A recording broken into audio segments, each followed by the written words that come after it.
Guys. यकीनन आप लोग अच्छे होंगे, बेहतर होंगे। आज हम एक नए टॉपिक की तरफ जाते हैं जो कि ब्लैडर कैंसर है। तो सबसे पहली बात यहाँ पे ब्लैडर कैंसर, कैंसर को हम दूसरा नाम ट्यूमर देते हैं क्योंकि कैंसर खुद एक ट्यूमर है, एक्स्ट्रा मास है। तो ट्यूमर या फिर एक्स्ट्रा मास।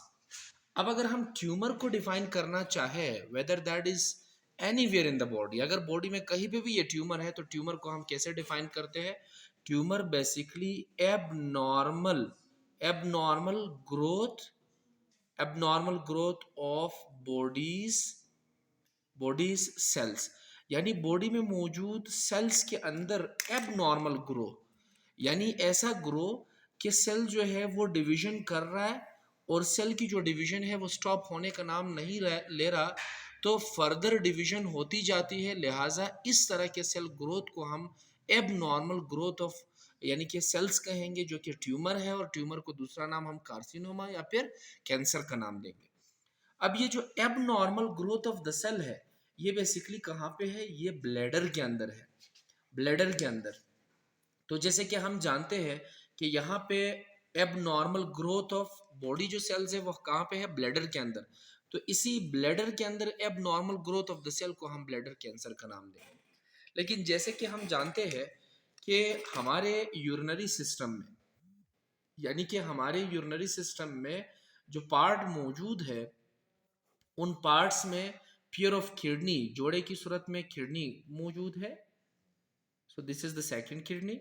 इसी किडनी से निकला हुआ ureter, then the next kidney, दोनों किडनी से यूरेटर निकले, moves downward and then open into the urinary bladder. अभी जो हम ड्रा कर रहे हैं तो ये हमारे पास यूरिनरी ब्लैडर है, and then the same urinary bladder opens into the urethra, ये फिर यूरेथ्रा के अंदर जाके ओपन है।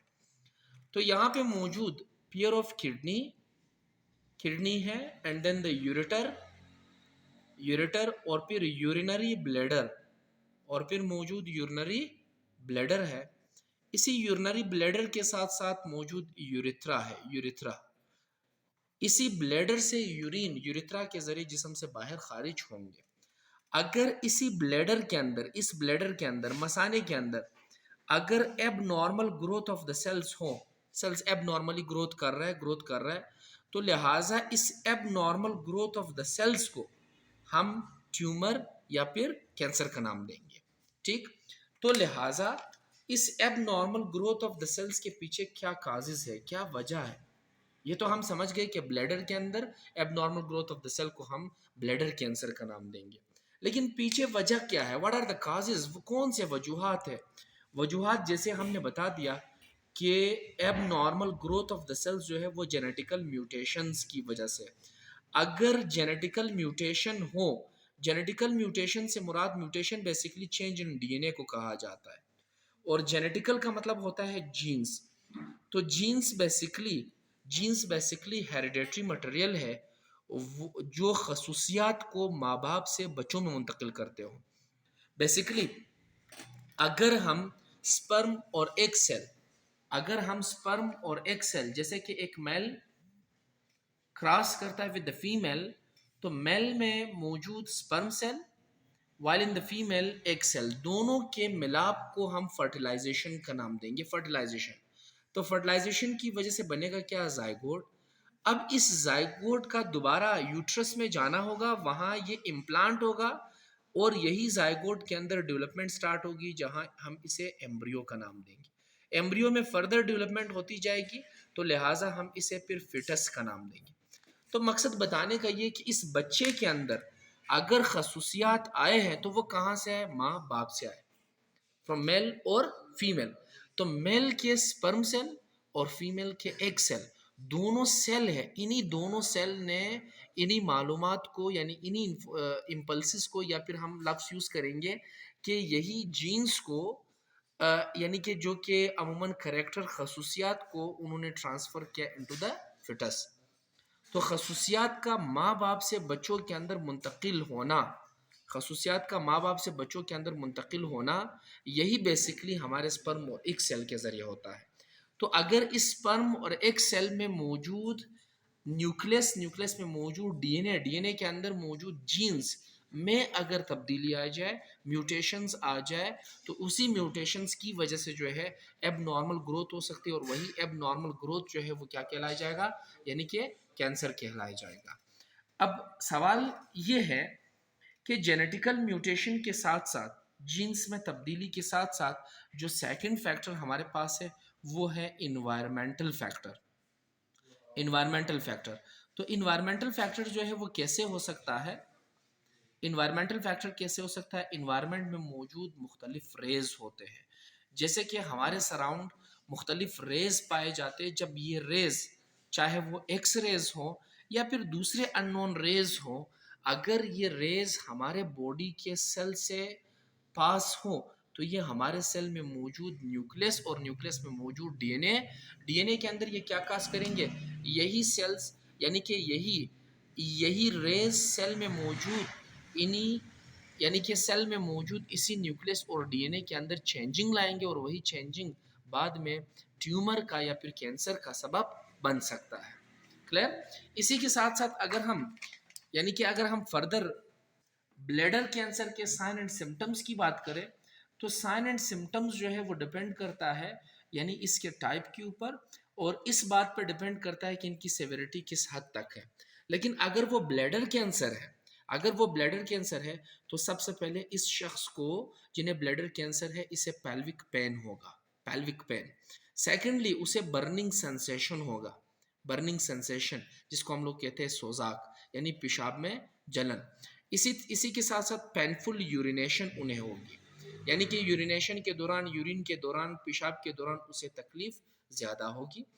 इसी के साथ साथ अगर हम देखें तो ऐसे अशखास को फ्रिक्वेंट यूरिन आते जाएंगे, और फ्रिक्वेंट यूरिन के साथ साथ जो है इनको अर्जेंट, यानी कि यूरिनेशन, एकदम से यूरिनेशन आना, और जब वॉशरूम जाता जाएगा तो लिहाजा वहाँ पे स्लो यूरिन, यूरिन का स्लो आना।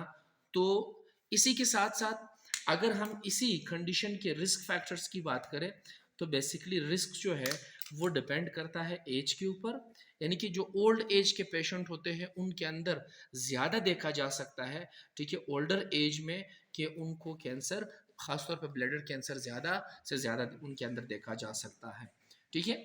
इसी के साथ साथ अगर देखें तो इन्फ्लेमेशन के ऊपर भी डिपेंडेंट है। अगर किसी शख्स में इन्फ्लेमेशन, इन्फेक्शन इलाज नहीं करता, तो that can also lead the patient towards the bladder cancer.